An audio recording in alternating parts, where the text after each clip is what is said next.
নির্বাচন নিয়ে প্রধান উপদেষ্টার ঘোষিত সময়ে বিএনপি সন্তুষ্ট নয় বলে জানিয়েছে দলটির মহাসচিব মির্জা ফখরুল ইসলাম আলমগীর।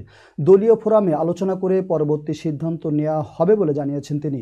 বুধবার প্রধান উপদেষ্টার সঙ্গে বৈঠক শেষে বেরিয়ে দুপুর 2টায় সাংবাদিকদের প্রশ্নের উত্তরে এ মন্তব্য করেন বিএনপি মহাসচিব মির্জা ফখরুল ইসলাম আলমগীর। তিনি বলেন, প্রধান উপদেষ্টা ডক্টর মোহাম্মদ ইউনূস ডিসেম্বর থেকে জুনের মধ্যে নির্বাচনের সময় দিয়েছেন।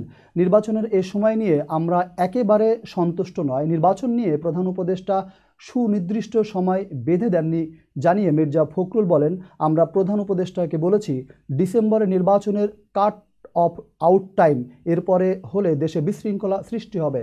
দুপুর 12টার দিকে যমুনায় প্রবেশ করে বিএনপির প্রতিনিধি দল, এরপর প্রধান উপদেষ্টার সঙ্গে তাদের বৈঠক অনুষ্ঠিত হয়।